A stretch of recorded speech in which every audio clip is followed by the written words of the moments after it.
বাংলাদেশে অবৈধ ইউনূস সরকার কর্তৃক সংখ্যালঘু ও আওয়ামী লীগের নেতাকর্মীদের উপর নির্যাতন, হত্যাকাণ্ড, বাড়িঘরে লুটপাট, ভাঙচুর, অগ্নিসংযোগ এবং প্রধানমন্ত্রী শেখ হাসিনা সহ লাখ লাখ নেতাকর্মীর বিরুদ্ধে মিথ্যা মামলা, গণগ্রেপ্তার ও মানবতা বিরোধী অপরাধের প্রতিবাদে গ্রিসে এক বৃহৎ বিক্ষোভ সমাবেশ অনুষ্ঠিত হয়েছে।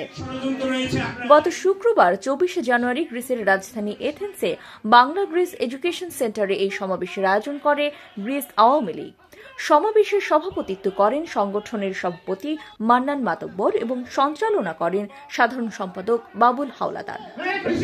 প্রধান অতিথি হিসেবে ভার্চুয়ালি সংযুক্ত হন বাংলাদেশ আওয়ামী লীগের সভাপতি সাবেক প্রধানমন্ত্রী শেখ হাসিনা। বক্তব্যে তিনি বলেন, আমরা সব ষড়যন্ত্র মোকাবিলা করব, আমাদের ঐক্যবদ্ধ থেকে জনগণের জন্য কাজ করতে হবে। বিশেষ অতিথি হিসেবে উপস্থিত ছিলেন সর্ব ইউরোপিয়ান আওয়ামী লীগের সভাপতি এম নজরুল ইসলাম। তিনি বলেন, অবৈধ সরকার জনগণের অধিকার হরণ করেছে, প্রবাসীদের ঐক্যই আন্দোলনকে শক্তিশালী করবে।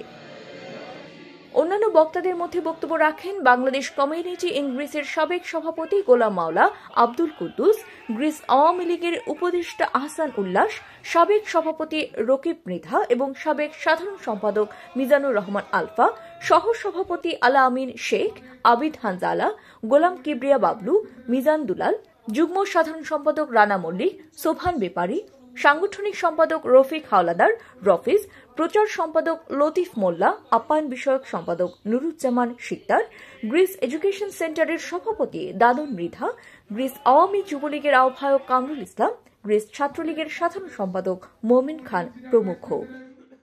বক্তারা এই সমাবেশে দাবি করেন, বাংলাদেশে গণতন্ত্র পুনরুদ্ধার এবং জনগণের অধিকার প্রতিষ্ঠার জন্য প্রবাসী বাংলাদেশিদের ঐক্যবদ্ধ হয়ে আওয়ামী লীগের নেতৃত্বে আন্দোলনকে আরও শক্তিশালী করতে হবে। এটার পিছনে অনেক ষড়যন্ত্র রয়েছে, আপনারা জানেন।